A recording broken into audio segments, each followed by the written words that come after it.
Amen. And unfortunately or fortunately, we have come to another Palm Sunday. Why fortunately? Fortunately, because we are reminded, because it's Palm Sunday. But then, போன வருஷத்தில் பார்க்கலும் இன்னொரு bomb Sunday வந்துருச்சுன்னா நமக்கு என்ன ஆகுது? வயது கூட ஆயிடுச்சு, ஒரு வருஷம் கழிச்சு இன்னொரு பாம் சண்டையை கொண்டாடுகிறோம் என்ற ஒரு வருத்தம் ஒரு சிலருக்கு இருக்கணும். ஆனால் இன்றைக்கும் ஒரு தாழ்மைக்குள்ள உள்ள ராஜாவை நாம் இன்றைக்கு பார்க்க போகிறோம். எனக்கு இந்த கிறிஸ்மஸ், இந்த நியூ இயரு, இந்த ஈஸ்டரு, இந்த பெரிய வெள்ளிக்கிழமை, இதனுடைய வார்த்தைகளை நம்ம இந்த வேதத்தில் இருக்கிற வார்த்தைகளை போலதான், அதாவது பாரம்பரிய சபைகள் செய்வதை போலதான் நானும் செய்ய வேண்டியதா இருக்கிறது. Of course, I want to actually share another word, but then because it's Palm Sunday, we have to be reminded. இன்னைக்கு குருத்தோலை ஞாயிறு, ஏன் பாஸ்டர் நீங்க குருத்தோலை ஞாயிறை பத்தி பேசலன்னு யாரும் என்னை வந்து கேட்டக்கூடாது, அதனால இந்த வார்த்தைகளை உங்கள் மத்தியில வைக்க வேற வழி இல்லாமல் வைக்கிறேன். அல்லேலூயா. பணிவிடை செய்யும் ராஜா என்று நாம் ஒருவரை இன்றைக்கு பார்க்க போகிறோம். யார் அந்த பணிவிடை செய்யும் ராஜா? ஆண்டவராகிய இயேசு கிறிஸ்து தான். வேற ஒரு பணிவிடை செய்கிற தேவனை நானும் பார்த்ததில்லை, நீங்களும் பார்த்திருக்க முடியாது. ஆனால் இந்த பணிவிடை செய்யும் ராஜாவை பார்க்கும்போது he is a man of sacrifices. Am I right to say that? அவர் தியாகத்தின் ஒரு தேவனாய் காணப்படுகிறார். அவர் தியாகம் செய்கிற ஒரு ராஜாவாகவும் காணப்பட்டார். ஏனென்றால் இந்த இப்படி பார்ப்போமே, தியாகம் என்று சொல்லும்போது வேதத்தில் அநேக காரியங்களை பார்க்கிறோம். We are talking about sacrifices. Remember sacrifices? ஒரு சிலர் வேதத்துல அநேக காரியங்களை தியாகம் செய்தார்கள். யார் என்ன செய்தார்? அன்னாரை பார்த்தீங்கன்னா, அவளுக்கு ஒரே ஒரு பிள்ளை தான் பிறந்துச்சு. அவன் பேர் என்னது? சாமுவேல். சாமுவேல் என்ன செய்கிறா? ஆண்டவருக்கு ஒப்பு கொடுத்துட்டா. யாராச்சும் கொடுப்போமா? ஒரு பிள்ளை தான் இருக்கு, 3 நாள்னா ஓகே பரவாயில்ல, நான் லோங்சாங் பாஸ் சொல்லிட்டு ஒண்ணு கொடுத்துடலாம். ஆனா நமக்கு ஒரே ஒரு பிள்ளை தான். ஆனால் அவள் ஆண்டவர்கிட்ட ஒரு காரியத்தை சொல்லுகிறார். ஆண்டவரே, ஒரு பிள்ளையை கொடுங்க, நான் அதை உனக்கே கொடுத்துறேன்ப்பா அப்படின்னு சொல்லி செப்பிச்சா. ஆண்டவர் சத்தத்தை கேட்டாரு. அதனால சாமுவேலை கொடுத்துட்டார். அதனால அவளுக்கு மற்ற பிள்ளைகள் இருந்தது என்று வசனம் சொல்லுகிறது. அவளை பார்க்கிறோம். இன்னொருத்தி இருக்கிறார். யார் தெரியுமா? ஆண்டவராகிய இயேசு கிறிஸ்து கல்லறைக்கு போவதற்கு முன்பாய் ஒரு விலையுள்ள ஒரு வாசனையை கொண்டு வந்து அவளுடைய கால்களை ஊற்றி அவளுடைய தலை மயிரினால அவள் என்ன செய்கிறாளாம்? அபிஷேகம் பண்ணுகிறாள். Do you remember that? அந்த நாட்களில் அது அவ்வளவு விலையுள்ள ஒரு வாசமான ஒரு காரியமா. என் ஜனங்கள் பார்த்து இதை ஏன் இப்படி வீணாக்குற அப்படி கேட்கிறாங்க. பாருங்க, it was a sacrificial thing that she did. Why? Because she wanted to do that for the Lord. She was not doing that for anyone else, but she was doing it for the Lord. இன்னொரு காரியத்தை பார்க்கும்போது ஆபிரகாமை பார்க்கிறோம். உன்னுடைய ஒரே பேரான குமாரன், அவன் என்ன செய், பலியிடுன்னு ஆண்டவர் சொல்லிட்டாரு. ஏதாச்சும் கேட்டானா? bargain பண்ணானா? No, he was never bargaining with God. Next day he took the son.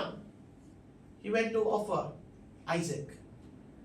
My point is, there is a lot of sacrifices mentioned in the Bible. அப்படிதானே? அநேக தியாகங்களின் கிரியைகளை நாம் வேதத்தில் பார்க்கிறோம்.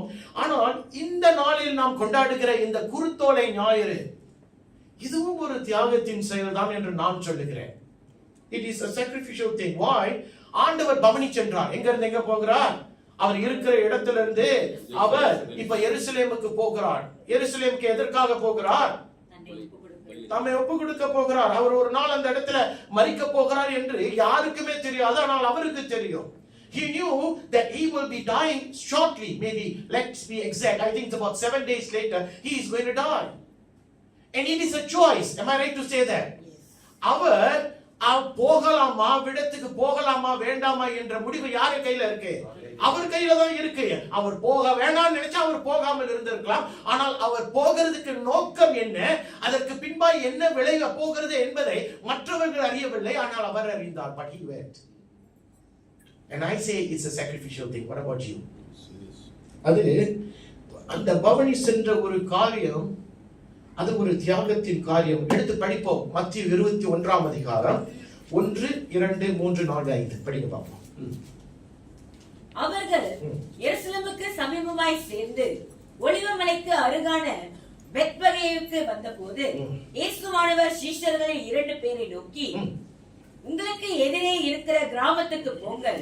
போன உடனே அங்கே ஒரு கழுதையையும் அதனோட ஒரு குட்டியையும் கட்டியிருக்க காண்பீர்கள். அவைகளை அவிழ்த்து என்னிடத்தில் கொண்டு வாருங்கள். ஒருவன் உங்களுக்கு ஏதாயிலும் சொன்னால் இவைகள் ஆண்டவருக்கு வேண்டும் என்று சொல்லுங்கள், உடனே அவைகளை அனுப்பி விடுவான் என்று சொல்லி அவர்களை அனுப்பினார். இதோ உன் ராஜா சாந்த குணமுள்ளவராய் கழுதையின் மேலும் கழுதை குட்டியாகிய மரியின் மேலும் ஏறிக்கொண்டு உன்னிடத்தில் வருகிறார் என்று சீயோன் குமாரத்திற்கு சொல்லுங்கள் என்று தீர்க்கதரிசியினால் உரைக்கப்பட்டது நிறைவேறும்படி இதெல்லாம் நடந்தது. இந்த சம்பவத்தை குறித்து நமக்கு தெரியும். ஆனா முதல்ல நம்ம எதுல இருந்து படிச்சோம்? லூக்கால இருந்து படிச்சோம், ரைட்டுங்களா?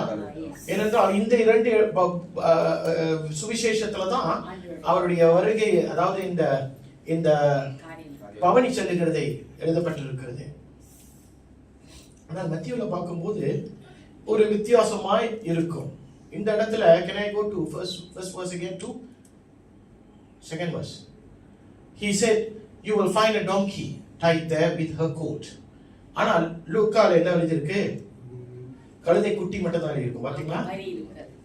கழுதை குட்டி மட்டும் தான் இருக்கும். You will find a coat down there. But we are not here to debate what actually happened. ஏனென்றால் பார்த்தவர்கள் வித்தியாசமாய் எழுதியிருக்கிறார்கள். அதை பற்றி நமக்கு தேவையில்லை. ஆனால் இன்றைக்கு அந்த பவனி சென்ற இடத்துல ஒரு சில காரியங்கள் நடந்தது. அதை தான் பார்க்க போகிறோம். என்ன நடந்தது? இப்ப பாருங்க, நம்ம சபைக்கு வந்திருக்கிறோம். சபைக்கு வந்து அநேக காரியங்களை, அநேக வார்த்தைகளை பேசுவோம். என்ன வார்த்தைகள் பேசுவோம்? ஆண்டவரை எப்படி துதிப்போம்? அல்லேலூயா என்று சொல்லி துதிப்போம். அப்புறம் என்ன? ஸ்தோத்திரம் ஆண்டவரே, அல்லேலூயா, பிரைஸ் தி லார்ட், அப்படி இப்படிலாம் நம்ம சொல்லுவோம். ஆனால் அன்றைக்கு பவனி சென்ற இடத்துல அநேக ஜனங்கள் ஒரே ஒரு வார்த்தையை பயன்படுத்தினார்கள். என்ன வார்த்தை? ஓசன்னா என்று சொன்ன ஒரு வார்த்தையை பயன்படுத்துகிறார்கள். Listen to me very carefully. There was only one word that the people were uttering during the time when Jesus was coming into Jerusalem. And what was the word? The word was called Hosanna. Hosanna என்றால் என்ன? Savior. English காங்கிலே காப்பாத்துங்க. ஓசன்னா என்றால் இதை நாம் அறிந்து கொள்ள வேண்டும். ஓசன்னா பாடுவோம், இயேசுவின் தாசரே, அந்த பாடல்லாம் நம்ம சின்ன பிள்ளையில இருந்து பாடி இருப்போம். அதற்கு உண்மையான அர்த்தம் என்னன்னு நமக்கு தெரியணும். So the meaning of Hosanna means please save me or save me now. இதான் அர்த்தம். The translation reads like that. என்னை இப்பொழுதே ரட்சியும் அல்லது என்னை தயவு செய்து ரட்சியும் என்பதுதான் அர்த்தம். அவர்கள் அன்றைக்கு ஓசன்னா ஓசன்னா ஓசன்னா என்று சொல்லும் பொழுது அந்த இடத்துல சத்தம் இருக்கிறது. அந்த இடத்துல ஜனங்கள் கொந்தளித்து சந்தோஷிக்கிறார்கள். There was excitement, there was joy. அவர்கள் அவருடைய சந்தோஷத்தை அடக்கிக் கொள்ள முடியவில்லை. அவர்கள் என்ன செய்கிறார்கள்? வஸ்திரங்களை கிழித்து கீழே போடுகிறார்கள். குருத்தோலைகளை எடுத்துக்கொண்டு அவர்கள் என்ன செய்கிறார்கள்? அந்த அவர் வருகிற பாதையை விரிக்கிறார்கள். புரியுதுங்களா என்ன சொல்றேனே? They were so excited. They were so joyful. இதை அவர்கள் செய்கிறார்கள். இப்ப அடுத்த கேள்வி கேட்கிறேன். ஏன் அதை செய்தார்கள்? Come on, talk to me. எல்லாம் செஞ்சாருங்க, ஏன் செய்தார்கள்? Okay, anything else? They honored him, okay? They honored this man, okay? அவர் ஒருவரால் தான் ரட்சிக்க முடியும் என்று அவர்களுக்கு தெரியும். ஓகே, இதுல சரியா இருக்கு, தவறு இருக்கு. வேற ஏதாச்சும் பதில் இருக்கா? They know the prophecy. They know the prophecy. Okay. இந்த முதல் குருத்தோலை ஞாயிறு என்று இவர்கள் ஓசனா ஓசனா என்று கூப்பிடுகிறார்களே, நல்லா கவனிங்க. 10 வருஷம் கழிச்சு இது உங்களுக்கு கொஞ்சம் உதவியா இருக்கும். They were expecting something from Jesus Christ. அவரிடத்தில் ஏதோ ஒன்றை எதிர்பார்த்தார்கள்.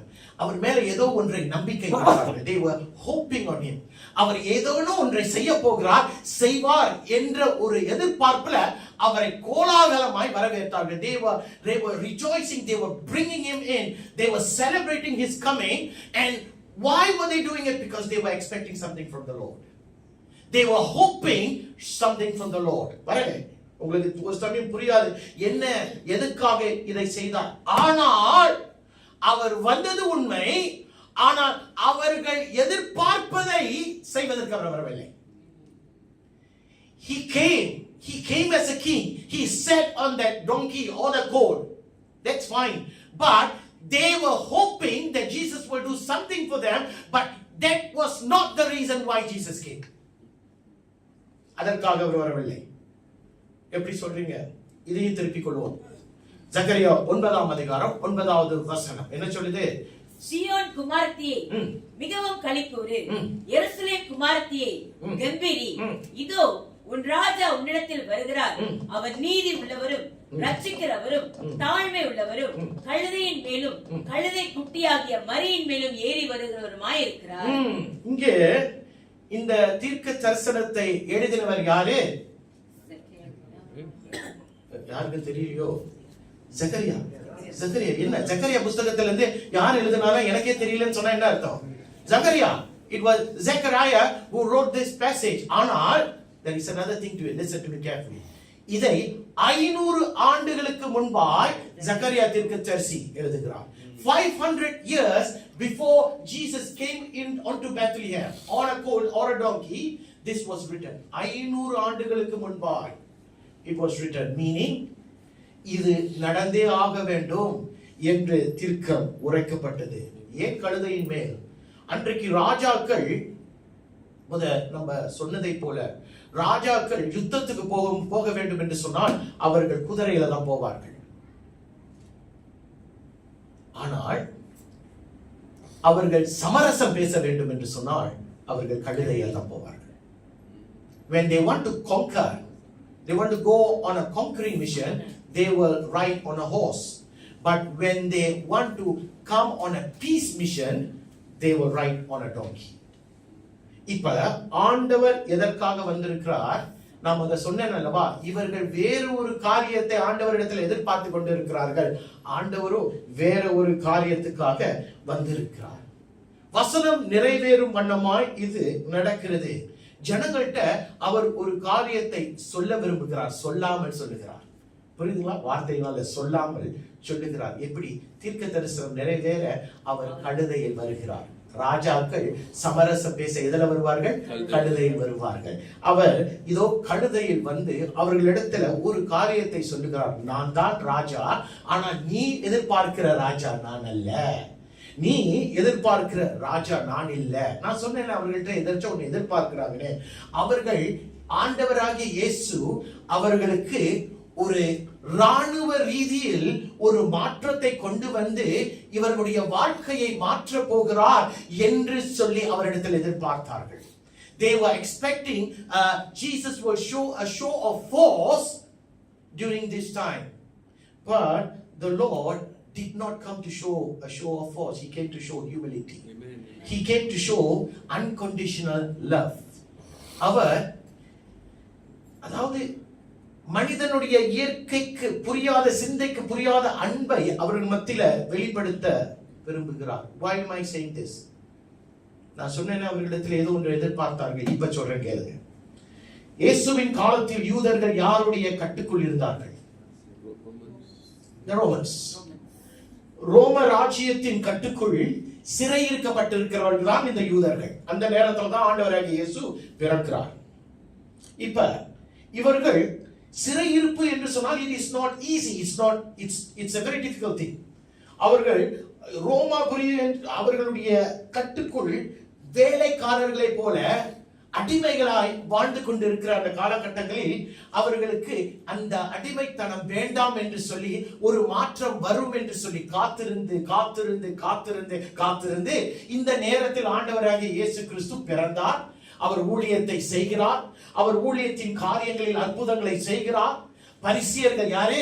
அந்நாட்களில் சபை தலைவர்கள், வேத வல்லுனர்கள், இவர்கள் எல்லாரையும் கண்டித்து உணர்த்துகிறார். மரித்தவனை எழுப்புகிறார். கண் பார்வை அற்றவனுக்கு கண் பார்வையை கொடுக்கிறார். செவிடன் கேட்கிறான்.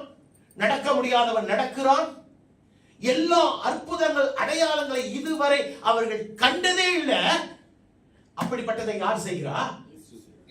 இப்ப இப்படிப்பட்டவர் செஞ்சதும் நானும் நீங்களும் அந்த காலங்களில் யூதரா இருக்கிறோம் வைங்களேன், நம்ம என்ன நினைப்போம்? இவர் தான் என்னை ரட்சிக்க வந்திருக்கிறார், யூத ஜனங்கள் எல்லாரும் என்ன நினைப்பாங்க? ரோமபுரியிலிருந்து என்னை விடுதலை ஆக்கக்கூடியவர் இந்த இயேசு, நாசரத்திலிருந்து புறப்பட்டு வந்திருக்கிற இந்த இயேசுதான் என்று அவர்கள் ஒரு விதமாய் நினைத்தார்கள்.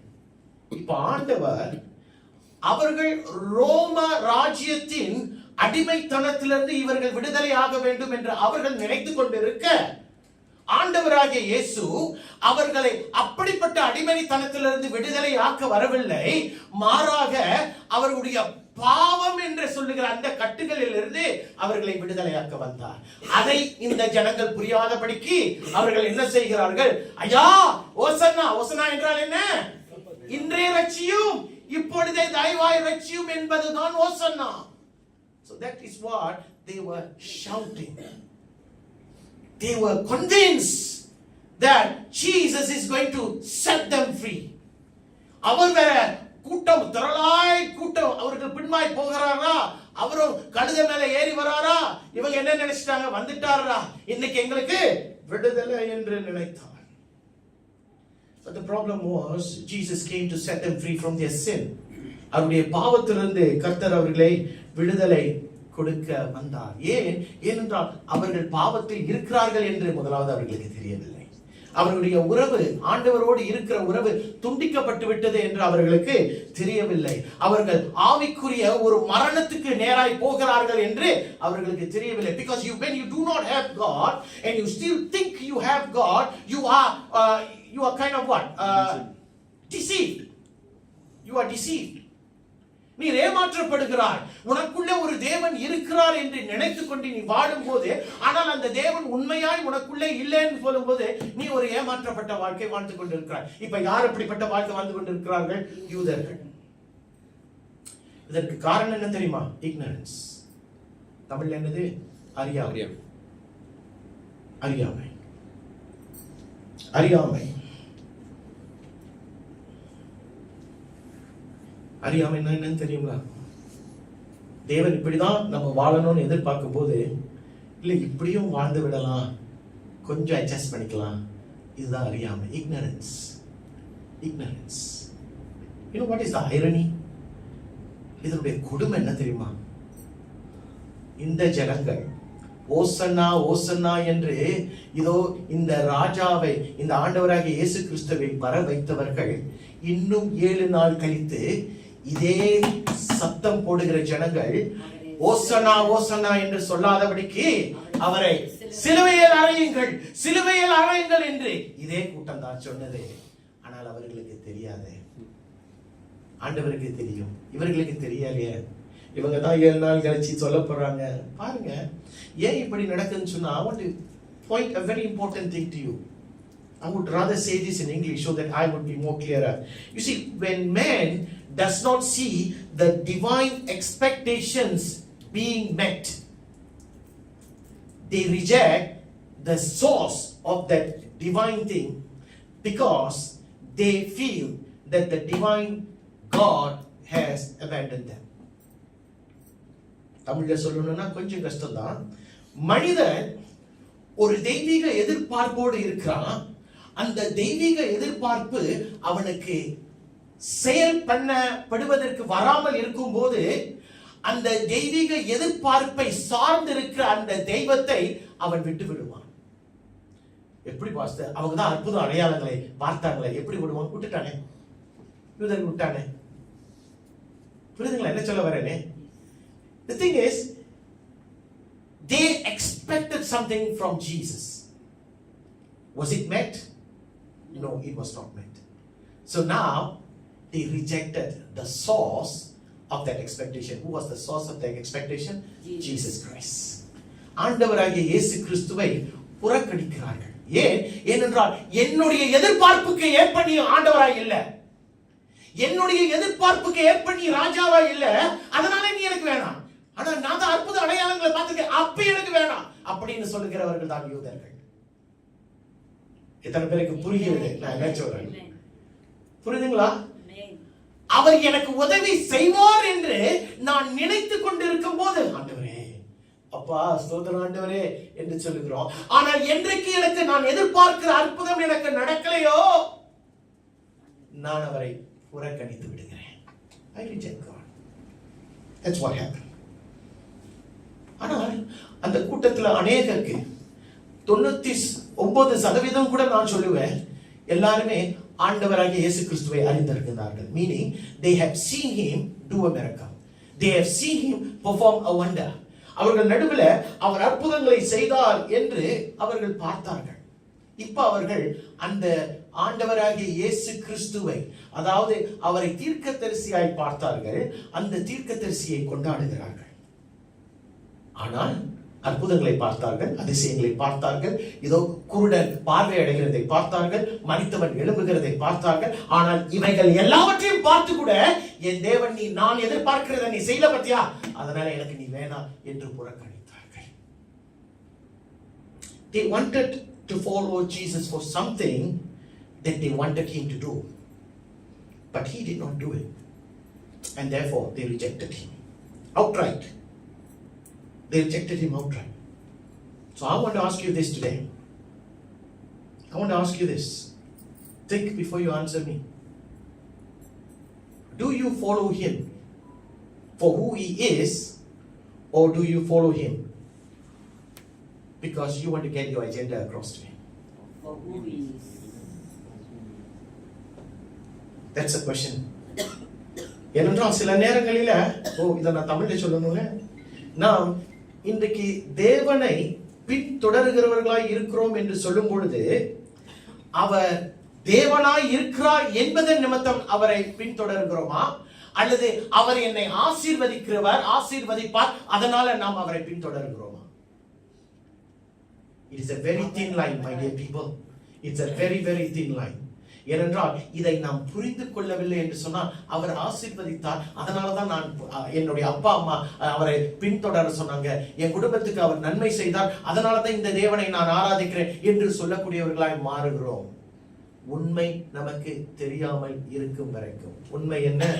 உண்மை அவர்தான் தேவன். அவர் உதவி செய்தாலும் அவர்தான் தேவன், உதவி செய்யாட்டியும் அவர்தான் தேவன். அற்புதம் செய்கிறாரோ அவர்தான் தேவன், அற்புதம் செய்யவில்லையோ அப்பையும் அவர்தான். அப்படியாக இருக்கணும். பாருங்க, இன்னைக்கு மனுஷனுடைய காலங்களை பார்க்கும்போது, தேவன் ஒரு காலத்துல சொல்லுவார், நீ பொறுத்துரு நான் உனக்கு உதவி செய்வேன். அவர் சொல்லுவாரு, மனுஷன் என்ன சொல்லுவார், இல்ல முடியாது, எனக்கு நீங்க இப்பே செய்யணும், எனக்கு இப்பே செய்யணும். அதுவும் நான் 2 வாரத்துக்கு முன்னாடியே பேசினேன், அந்த யாரை பத்தி, மீகாவை பத்தி பாத்தீங்களா? அதாவது தவறு செய்கிறான் என்று கூட அவனுக்கு தெரியல, ஆனால் கர்த்தர் என்னை ஆசீர்வதித்திருக்கிறார் என்று வெட்கப்படாம சொல்றான். People, சில நேரங்களில நாம் எப்படிப்பட்டவர்கள் தெரியுமா? உடனடியாக எனக்கு பதில் வேணும்ன்றோம்.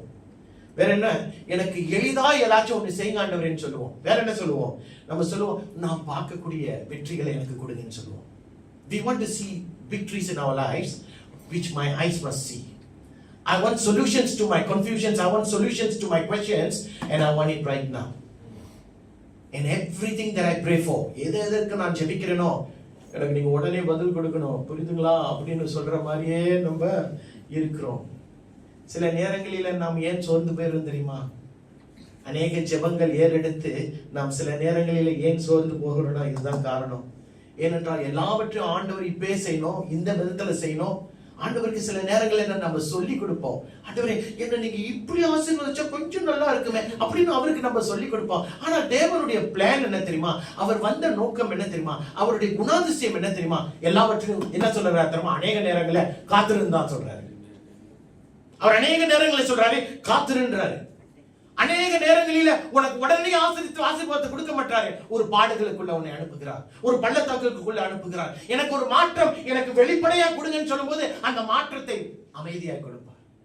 யாருக்குமே தெரியாததை போல கொடுப்பார், யாருமே பார்க்க முடியாது. But he will bring the change. That's the plan of God and that's the way God operates. பாருங்க, ஆண்டவராகிய இயேசு கிறிஸ்துவை பூமிக்கு யார் அனுப்புகிறார் சொன்னா பிதாவானவர் அனுப்புகிறார். பிதாவானவர் அனுப்பும் போது ஆண்டவர் நீ போய் எல்லாத்தையும் நீ கண் மாதிரி நீ செஞ்சிரு அப்படின்னு சொல்லி அவரை அனுப்பல. எல்லாவற்றையும் செய், ஆனா செய்யாததை போல இரு அப்படின்றாரு. ஒரு உதாரணம் சொல்லவா?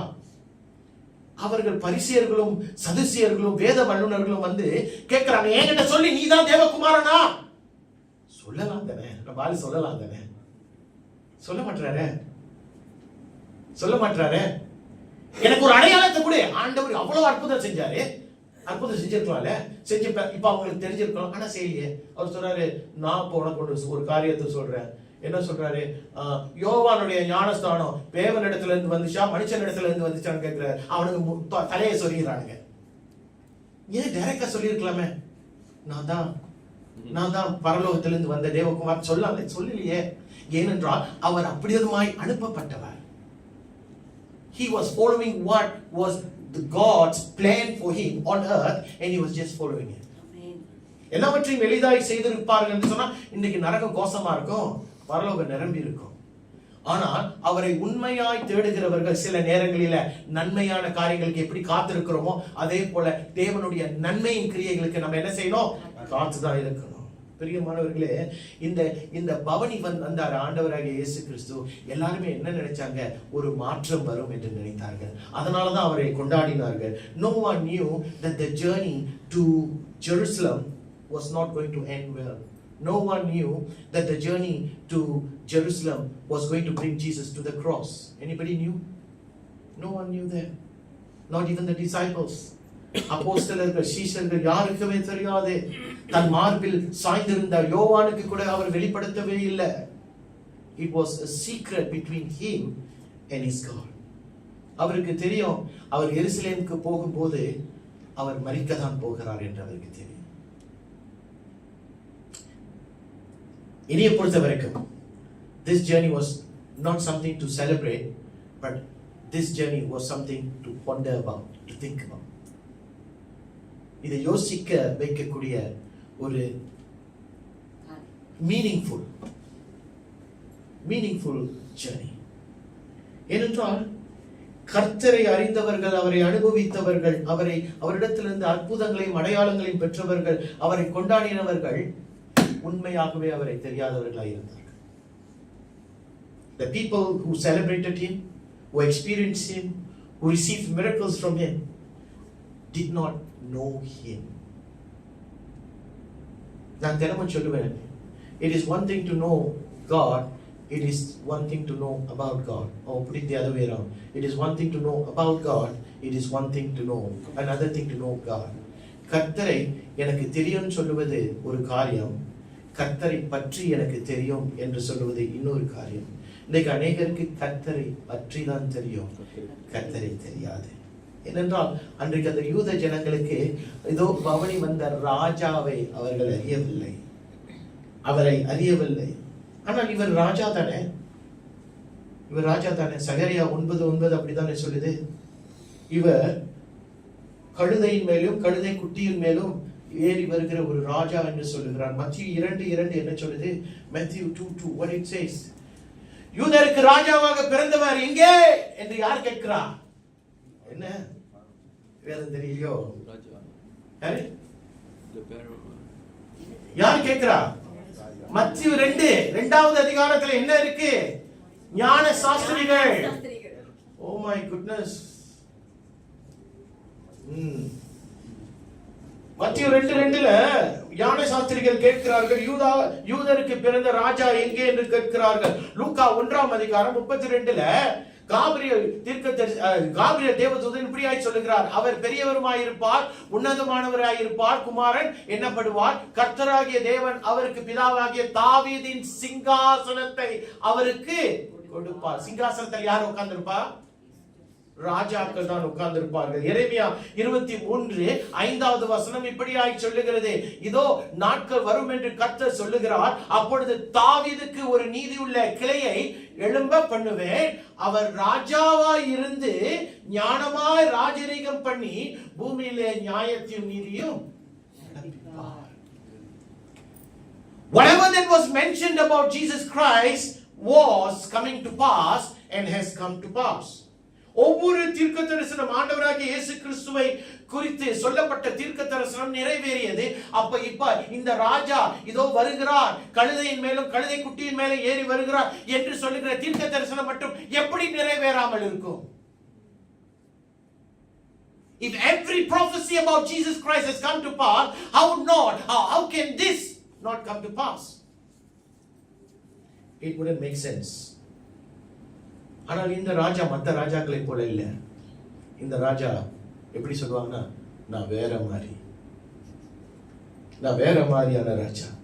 ஏனென்றால் அநேக ராஜாக்கள் அவர்கள் குதிரையிலையோ ரதங்களின் மேலேயோ அல்லது கழுதை குட்டியின் மேலேயோ வரும்போது அவர்கள் they come for a mission, they come for a purpose. ஆனால் இவர் he came ஒரு திருப்பணிக்காக வந்தார். He came for a mission too, correct? He came for a mission. ஆனால் இந்த திருப்பணியை ஒரு ராஜாவாய் நான் தான் தேவனுடைய குமாரன் என்று சொல்லி வராதபடிக்கு தம்மை ஒடுக்குகிறார், தம்மை தாழ்த்துகிறார். He humbles himself. He takes the form of a servant. ஒரு பணிவிடைக்காரனுடைய ஒரு மனநிலையை என் தேவன் பெற்றுக்கொண்டு அதை ஏற்றுக்கொண்டு அந்த பணிக்கு நேராய் போகிறார். He takes on the servanthood, a kingly servanthood, and goes about to fulfill the mission put before him. ராஜாக்களுக்கு குதிரை இருக்கும், ராஜாக்களுக்கு வீரர்கள் இருப்பார்கள், ராஜாக்களுக்கு என்ன சொல்லுவாங்க, வெப்பன்ஸ், தமிழ்ல ஆயுதங்கள் இருக்கும். ஆனால் இந்த ராஜாவுக்கு குதிரையும் கிடையாது, ராணுவ பலனும் கிடையாது, ஆயுதங்களும் கிடையாது. ஆனால் அவருக்கு ராஜ்யம் இருந்தது, அவருக்கு பரலோகம் இருந்தது, அவருக்கு தேவதூதர்கள் இருந்தார்கள், அவருக்கு வானத்தையும் பூமியும் உண்டு பண்ணின தேவன் இருந்தார். புரியுதுங்களா என்ன சொல்றேன்னு? அந்த ராஜாக்கள் வந்து யுத்தத்துக்கு வருவார்கள் என்று சொன்னால் ராஜாக்கள் வருகிறவனை வெட்டி போட்டு கொண்டே போட்டுருவான்.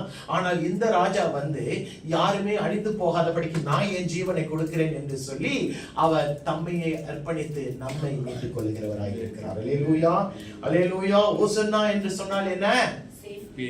Save me now, save me please.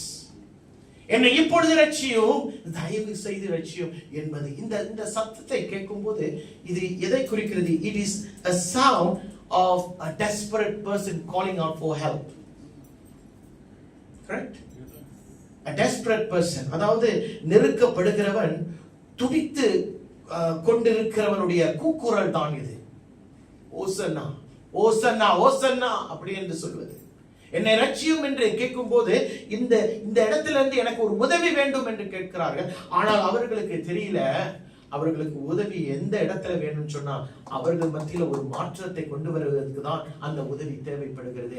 ஆண்டவர் அவர்களை அந்த ரோம ராஜ்யத்திலிருந்து விடுதலையாக்க வரவில்லை, ஆனால் அவர்களுடைய பாவ கட்டுகளிலிருந்து விடுதலையாக்க வந்தார் என்று ஆண்டவருக்கு தெரியும், இவர்களுக்கு தெரியல. So I want to ask you something. Can you celebrate Jesus and yet not know him? Think. Can we celebrate Jesus Christ and yet you don't know him? Can that happen? Correct. ஆண்டவராகிய இயேசு கிறிஸ்துவை நாம் கொண்டாடி கொண்டும் இருந்தும் அவரை அறியாமல் இருக்க முடியுமா? Come on, speak. அவரை கொண்டாடுகிறோம், ஆனால் அவரை நான் அறியவில்லை. முடியுமா? முடியுமா? உதாரணம் இவர்கள் தான் உதாரணம். புரியுதுங்களா? யூத ஜனங்களுக்காக தான் ஆண்டவர் வந்தார், அவர்களுக்காக தான். ஒரு கிரேக்க ஸ்திரீ வந்து சொல்றா, ஆண்டவரே என் பிள்ளைய ரட்சிங்கன்னு. அவர் சொல்றார், நான் யூதர்களுக்காக தான் வந்தேன்றார். இப்ப இவர்கள் ஆண்டவரை கொண்டாடினார்கள், ஆனால் அவரை அறியவில்லை. Yes, we can celebrate Jesus, yet we wouldn't know him, because that is what we are all doing right now. இன்னைக்கு இந்த குருத்தோலை ஞாயிறுல நாம் ஓசன்னா ஓசன்னா என்று பாடுகிறோம், ராஜாவை வரவேற்கிறோம், குருத்தோலைகளை ஏந்தி கொண்டு போகிறோம். ஆனால் இன்னும் ஒரு சில நாட்களில் விசுவாசம் உங்கள் மத்தியில வர்த்திக்கப்படும், குறைந்து போகும் என்று சொன்னால் நீங்க என்ன சொல்வீங்க? அவர்கள் சொன்னார்கள் சிலுவையில அவரை அறைந்து விடுங்கள் என்று சொன்னார்கள். நாம் என்ன சொல்லுவோம் தெரியுமா? நான் இவரை அறியேன் என்று சொல்லிவிடுவோம். If we are not careful, one day a day will come when you need to decide whether you want Jesus or you don't want Jesus, whether you need to announce him or you need to renounce him. That is the call on you and on me. Celebration is not the same as transformation, people. கொண்டாட்டம் என்று சொல்லும்போது அது என்னை மறுரூபமாக்காது. Celebration will not transform me. கொண்டாட்டம் என்னை மறுரூபமாக்காது. ஏனென்றால் இதை ஆண்டவர் அறிந்திருந்தார். அதனாலதான் மத்தேயு 7ஆம் அதிகாரம் 21வது வசனத்துல அவர் இப்படியாய் சொல்லுகிறார். Matthew 7 verses 21. இப்படியா யாராச்சும் எடுத்தவங்க படிங்க பார்ப்போம். Not everyone who calls me Lord, Lord will inherit the kingdom of heaven. பரலோகத்தில் இருக்கிற என் பிதாவின் சித்தத்தின்படி செய்கிறவனே பரலோக ராஜ்யத்தில் பிரவேசிப்பான் அல்லாமல் என்னை நோக்கி கர்த்தாவே கர்த்தாவே என்று கூப்பிடுகிறவன் அதில் பிரவேசிக்க முடியாது. People, you can celebrate the Lord Jesus Christ. You can call on him occasionally. You can call him as and when you want. உங்களுக்கு தேவைப்படும் போது ஆண்டவரை நோக்கி கூப்பிடுவீங்க. உங்களுக்கு தேவைப்படும் போது ஆண்டவரே என்னை பலப்படுத்துங்க, என்னை சுகப்படுத்துங்கன்னு கேட்பீங்க. ஆனால் அவர் உங்க பக்கத்துல வந்து என்னதுமா சொல்லுவாரு? நான் உன்னை அறியேன் என்று பொசுக்குன்னு சொல்லிடுவார். என்ன செய்வோம்? என்ன பாஸ்டர், நான் தான் வந்து நல்லா பாடுறேன்ல, நான் தான் சபைக்கு ஒவ்வொரு வாரம் தவறாம வரேன்ல, கிறிஸ்துமஸ்லாம் நான் தானே முத நிக்கிறேன், எனக்கு தெரியாதா அவர? இதனால இப்படிலாம் நீ செய்யறதுனால, ஏன் இங்க நின்று நான் உங்களுக்கு பிரசங்கிக்கிறதுனால சரியா இல்லைன்னா நானும் தான் தேவனை அறிந்ததை போல வாழுவேன், ஆனால் உண்மையாக அறியவில்லை. So where do you stand today, people? இன்னைக்கு கர்த்தரை அறிந்திருக்கிறேன் என்று சொன்னால், how is this possible, or how would I know that I know God? Well, it means basically it all starts with a relationship. Correct? நான் ஆண்டவரை அறிந்திருக்கிறேன் என்று சொல்லும்போது அது எங்கே ஆரம்பிக்கிறது? ஒரு உறவுல ஆரம்பிக்கிறது. கர்த்தராகிய இயேசு கிறிஸ்துவை சொந்த இரட்சகராய் ஏற்றுக்கொண்டிருக்கிறேன் என்று சொல்லுகிற வார்த்தையினால் இல்ல, செயலில் காட்டுகிற ஒரு உறவு எனக்கும் உனக்கும் காணப்பட வேண்டும். அப்புறம் என்னது? அவருடைய வார்த்தைக்கு உன்னை நீ அமைத்து அவருக்கு அடங்கி அவருக்கு கீழ்ப்படிந்து வாழுகிற ஒரு வாழ்க்கையில தான் நீ சொல்லுவ நான் அறிந்திருக்கிறேன். You can never say I know him when you are not obedient to his word. You can never say you know him when you do not have a right relationship with the Lord. And then one more thing, it's about surrender. If you look at a relationship in a marriage, it is about the husband surrendering to the wife and the wife surrendering to the husband. And that's where the relationship is all about. That's where the obedience comes about. That's where the surrender comes about. அதே போலதான் ஆண்டவரை நான் அறிந்திருக்கிறேன் என்று சொல்லி அவருடைய நாமத்துக்கு அவருடைய வார்த்தைக்கு நீ அர்ப்பணிக்கல, சரணடையலால நீ எப்படி சொல்ல முடியும் நான் அவரை அறிந்திருக்கிறேன்?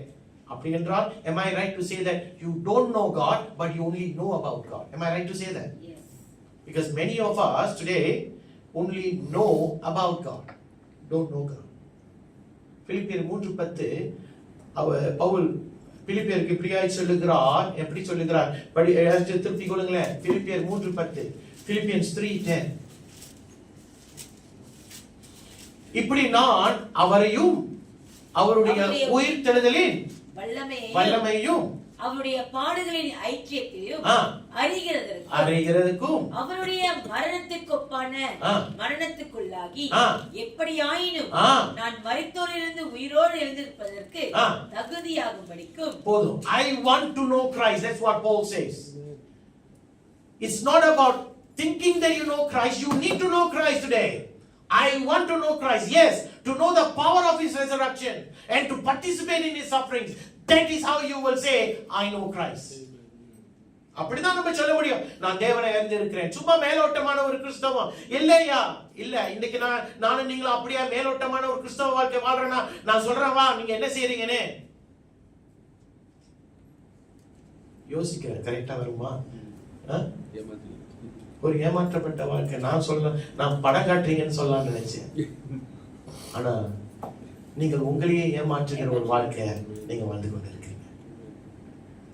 I think I know God. No, that's not what he wants. He wants you to know, do you know me? அதான் அவர் கேட்பாராம். அங்கே அன்றைக்கு நியாய தீர்ப்பின் அன்னைக்கு அவர் வேற எந்த ஒரு காரியத்தையும் கேட்க மாட்டாரா? ஒரே ஒரு காரியம் தான், என்ன தெரியுமா? நீ என் மகனை அறிந்திருக்கிறாயா? Do you know Christ? Do you know me? You can't go there and say, I think I know about you அப்படின்னு சொல்ல முடியாது. I think I know where to send you அப்படின்னு சொல்லிட்டு அவர் உங்களை அனுப்பிடுவாரு. புரியுதுமா என்ன சொல்றேன்? So people, you need to be careful today, because you say you know him. அவரை அறிந்திருக்கிறேன் என்று சொன்னால் அவரிடத்துல நாம் தொடர்ந்து, என்னுடைய வாழ்க்கை பயணம் அவரிடத்துல ஒவ்வொரு நாளும் தொடர்ந்து நடக்க வேண்டும். You need to obey. You need to obey his word. You need to walk with him. அவரை நேசிக்கணும். புரியுதுங்களா என்ன சொல்றேன்? நேசிப்பதுன்னா என்ன தெரியுமா? எல்லாரையும் நேசிக்கிறோம், ஆனால் ஜீவன் உள்ள தேவனை நேசிக்கிறோமா? உண்மையான தேவனை நேசிக்கிறோமா? அவர் மேல நம்பிக்கையா இருக்கிறோமா? People, you need to ask this to yourselves. உங்களை நீங்களே கேட்கணும். நான் என் தேவனை அறிந்திருக்கிறேன், இந்த கொல்கத்தாவுக்கு போகிற தேவனை அறிந்திருக்கிறேன், இந்த பவனி வந்த தேவனை நான் அறிந்திருக்கிறேன் என்று நீங்கள் சொல்லலாம். அவரை உண்மையா அறிந்திருக்கிறீர்களா அல்லது அவரை குறித்து அறிந்திருக்கிறீர்களா? Because today அநேக சபை என்றால் யாரு? நம்ம தான். அநேக சபை என்ன செய்துன்னா, எனக்கு அவருக்கும் நல்ல ஒரு உறவு போயிட்டு இருக்குப்பா அப்படின்னு நீங்களே உங்கள்கிட்ட சொல்றீங்க. ஆண்டவர் இயேசுதான் என்னுடைய வாழ்க்கையில ராஜா என்று சொல்லுகிறோம், என் குடும்பத்தில் அவர்தான் ராஜா என்று சொல்லுகிறோம், என்னுடைய முடிவுகளில் அவர்தான் ராஜா என்று சொல்லுகிறோம். அப்படியாய் உண்மையாய் நீங்கள் சொல்வீர்கள் என்று சொன்னால் good for you. It's good for you. But can I say something? நீங்க உண்மையாய் if you announce that to yourself that Jesus is king of my life, I want to tell you, submit to his kingship. அவருடைய அந்த ராஜரீகத்துக்கு உங்களை அர்ப்பணியுங்கள். அவருடைய வார்த்தைக்கு ஒப்பு கொடுங்கள். அவருடைய நடத்தலுக்கு அவர் கையை பிடித்துக் கொண்டு நடந்து போங்க. இன்றைக்கு நீங்க முன்னுக்கு போகலாம், அவர் கழுதையின் மேல உட்கார்ந்து வருவார். ஒரு சிலர் பின்னால நீங்க வரலாம். எல்லாருமே என்ன கூக்குரல்? ஒரே ஒரு கூக்குரல். என்ன கூக்குரல்? ஓசன்னா ஓசன்னா ஓசன்னா. ஆனால் அன்றைக்கு அப்படிதான் சத்தமிட்டவர்கள் 7 நாள் கழித்து என்ன சொல்றான்? சிலுவையில அறைங்கன்றான். So we need to be examining ourselves, our lives, and see whether are you truly in Christ. Because today the church will not know you fully, but the one who mingles. 7 குத்து விளக்குகளின் நடுவே உலாவி வருகிறவருக்கு ஒவ்வொருவரையும் அறிந்திருக்கிறார். That includes me as well. அவர் என்னையும் அறிந்திருக்கிறார், உங்களையும் அறிந்திருக்கிறார். ஐயா, அவர் உங்களை அணைத்து கொண்டு போவதற்கு இவ்வளவு நேரம் தான் ஆகும். உங்களை கைவிட்டு போகிறதுக்கும் இவ்வளவு நேரம் தான் ஆகும். In a split of a second he will abandon you. In a split of a second he will transform you. Hallelujah. அப்படிப்பட்ட ஒரு தேவன் உங்கள் மத்தியில இருப்பார் என்று சொன்னா உங்க வாழ்க்கை அர்ப்பணிக்கப்பட்ட வாழ்க்கையா இருக்கணும். எல்லாமே நல்லா போய் கொண்டிருக்கும் போது இவர்தான் எஜமானனே அப்படின்னு எல்லாம் நடந்து கொண்டு இருக்கும் போது நம்ம எஜமானனை பாடக்கூடாது.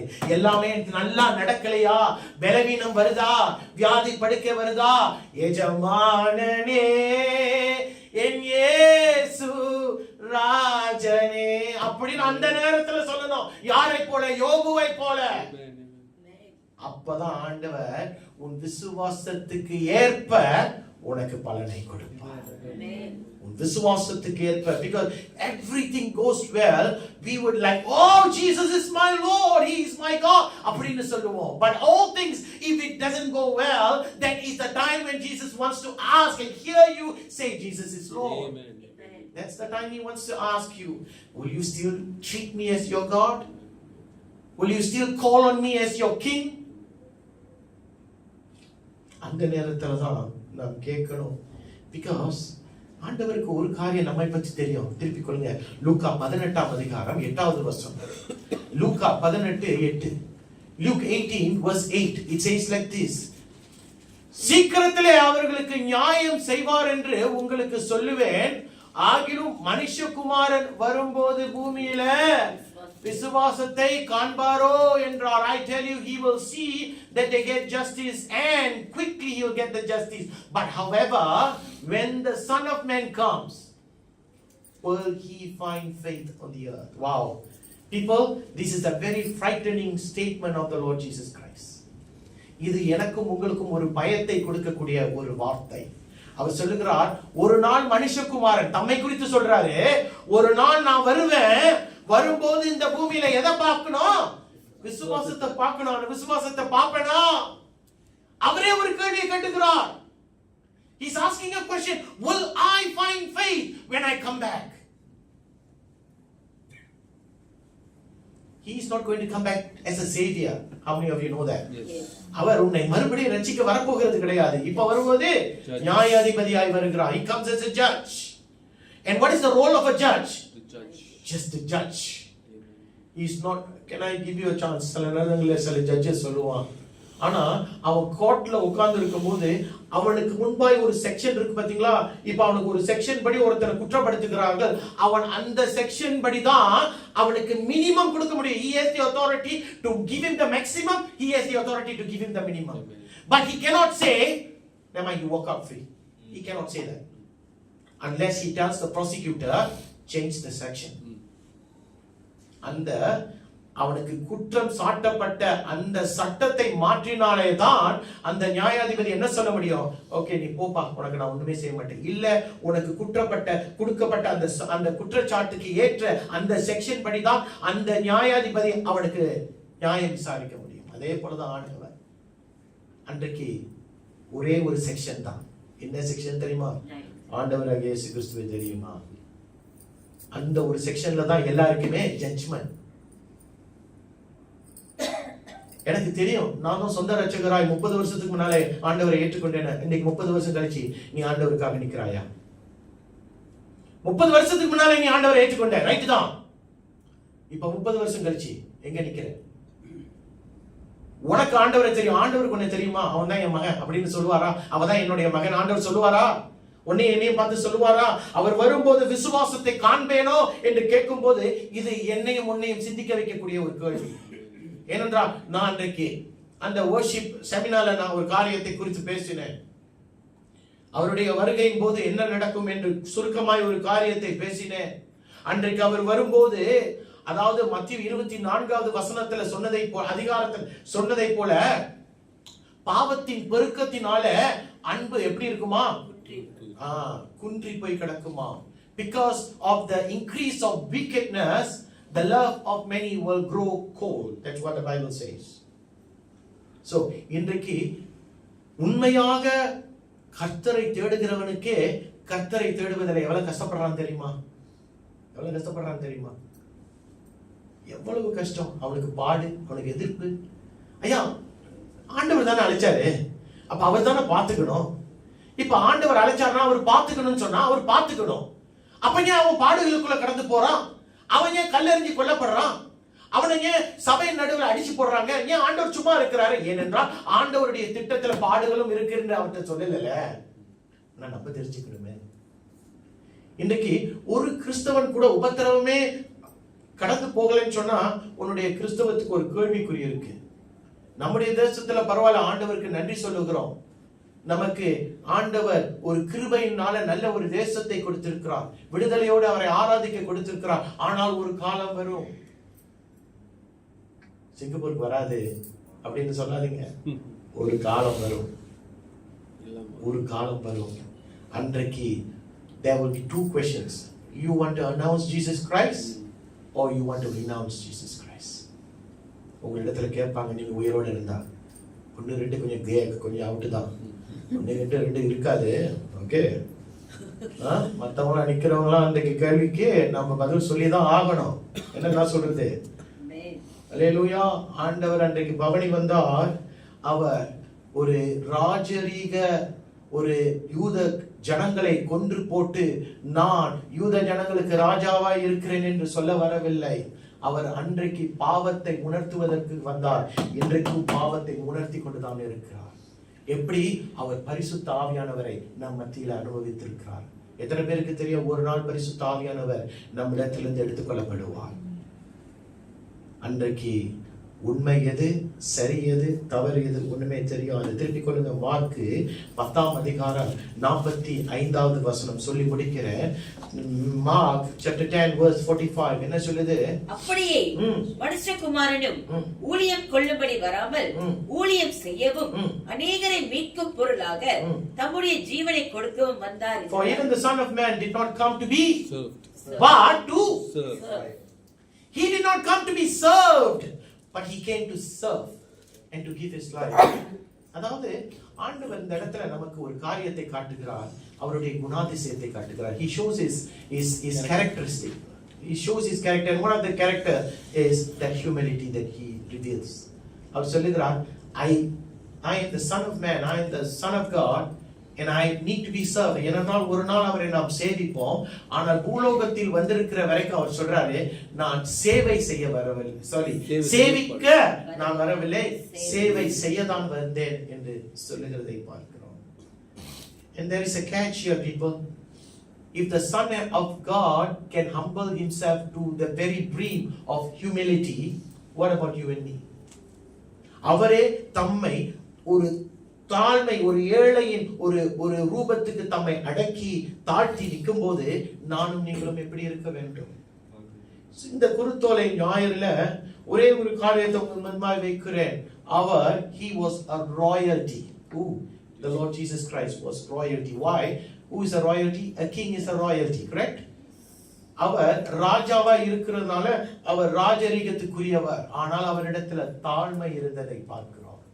இன்றைக்கு உங்களிடத்துல நீங்கள் பெரியவர்களாய் காணப்படலாம், ஆனால் உங்களிடத்துல ஆண்டவரிடத்துல காணப்பட்ட அந்த தாழ்மை உங்களிடத்துல காணப்படுகிறதா என்ற ஒரு கேள்வியை உங்கள் மத்தியில வைக்கிறேன். அவரிடத்துல அதிகாரம் இருந்தது. He had authority, but he did not reveal his true authority, because when he reveals his authority, it shows the negative part of his character. அவர் தேவகுமாரன் என்ற அதிகாரத்தை பூலோகத்தில் காட்டியிருப்பார் என்று சொன்னால் அவர் வந்த அந்த நோக்கம் வேறையாய் மாறி இருக்கும். But he chose to humble himself. He chose to be of that lowly status. அந்த தாழ்மையின் அந்த இடத்திலேயே அவர் நிற்கிறதை பார்க்கிறோம். அவர் ராஜரீகத்துக்குரியவராய் இருந்தாலும் அவர் எப்படி இருந்தாராம்? ஒரு தாழ்மை. He was a servant king. That's what he was. So this 2026 is Palm Sunday, இந்த குருத்தோலை ஞாயிறு 2026 ஆண்டுல ஒரு காரியத்தை நாம் கற்றுக்கொண்டு போவோம். என்னவென்று சொன்னால், you can celebrate Jesus Christ but you may not know him. But know the God that you celebrate. Know the very God that you are celebrating. யாரை நீங்கள் கொண்டாடுகிறீர்களோ, கொண்டாட்டம் என்று சொன்னால் கிறிஸ்துமஸ் மட்டும் கொண்டாடுகிறது இல்ல, ஒவ்வொரு நாளும் அவரை கொண்டாடணும். இப்படி ஆண்டவரை கொண்டாடுகிற நீங்கள் அவருடைய தாழ்மையும் கொஞ்சம் யோசித்து பாருங்கள். நீங்கள் அவரை அறிந்திருக்கிறீர்களா என்று யோசித்து பாருங்கள். யூதர்களை போல நாம் இருந்து விடக்கூடாது. We should never be like the Jewish people who thought they know him but abandoned him when their agenda was never met. அவருடைய காரியங்கள் வாய்க்கப்படவில்லை, அதனால அவரை கைவிட்டார்கள், அவரை புறம்பே தள்ளினார்கள். நானும் நீங்களும் தள்ள முடியாதுயா. இன்றைக்கு கர்த்தரை தெய்வமாய் கொண்டிருக்கிற ஜனம் பாக்கியவான்கள். Blessed is the people who has the Lord as their God. Hallelujah. இன்றைக்கும் கூட நீங்க வீட்டுக்கு போகும்போது உங்களுக்கு ஒவ்வொருவருக்கும் ஒரு குருத்தோலை நாம் கொடுப்போம். அந்த குருத்தோலையை போயிட்டு வீட்டில் வச்சுக்கிட்டு 1 வருஷம் கழிச்சு தூக்கி எறிகிறதுக்காக இல்லை. இந்த குருத்தோலைக்கு பின்பாக இருக்கிற அந்த தேவனை கொஞ்சம் யோசித்து பாருங்கள். நான் அந்த குருத்தோலையை வீட்டில் வைப்பதை பார்க்கிலும் அந்த குருத்தோலைக்கு பின்பாக இருக்கிற தேவனை நாம் நம் வீட்டில் வைத்திருக்கிறோமா என்பதை பாருங்கள். ஏன்னா அதுதான் ரொம்ப முக்கியம். உங்களுடைய வாழ்க்கையின் நடுவில் ஆண்டவராகிய இயேசு கிறிஸ்து உங்களுடைய குடும்பத்தின் நடுவில், உங்க உறவின் நடுவில், உங்க பிள்ளைகள் நடுவில், உங்க பெற்றோர்களின் நடுவில், உங்களுடைய வேலையின் நடுவில், உங்களுடைய தொழிலின் நடுவில், உங்களுடைய சராசரி வாழ்க்கையின் நடுவில் இருக்க வேண்டும். ஐயா, அவர் உங்க மத்தியில முழுமையா இருக்கணுங்க. புரியுதுங்களா என்ன சொல்றேன்னு? உங்க குடும்பத்தின் வாழ்க்கையின் நடுவில் இந்த குருத்தோலை ஞாயிறில் பவனி வந்த ஆண்டவராகிய இயேசு கிறிஸ்து நம்முடைய வாழ்க்கையில காணப்பட வேண்டும், அவசியமாய் காணப்பட வேண்டும். இந்த நாளில் காணப்பட வேண்டும். நான் உங்களுக்காக ஒவ்வொரு நாளும் யாரையும் நான் இங்க இருக்கிற ஒவ்வொருவரையும் மிஸ் பண்ண மாட்டேன். ஒவ்வொருவருக்காகவும் ஒவ்வொரு நாளும் ஜெபித்துக் கொண்டு இருக்கிறேன். உங்களுக்காக நான் ரொம்ப அதிகமாய் ஜெபிக்கிறேன். ஏனென்றால் நீங்கள் இந்த வருகிற நாட்களில் ஆண்டவரை இன்னும் அதிகமாய் அறிய வேண்டும். இந்த 7 நாள் உபவாச ஜெபத்துல என்னோடு இணைந்து இந்த 7 நாள் எனக்காக என்னோடு சபைக்காக நில்லுங்கள். கர்த்தர் உங்களை ஆசீர்வதிப்பார். ஏனென்றால் 7 நாள் கழித்து ஒரு மாற்றத்தை நான் எதிர்பார்க்கிறேன். அந்த மாற்றத்தை கர்த்தர் உங்களுக்கு கொடுப்பார். கண்களை மூடுவோமா? Every eyes closed in this place. Thank you Lord. நன்றி செலுத்துகிறோம். கிருபை தானப்பா. இந்த நாள் நீர் எங்களுக்காக வந்தது கிருபை தானப்பா. உம்முடைய ரத்தம் சிந்தினீரே கிருபை தானப்பா. ஆண்டவரே பவனி வந்தது கிருபை தானப்பா. எங்களுக்காக நீ செய்ய வேண்டியதை செய்தீரே கிருபை தானப்பா. அல்லேலூயா.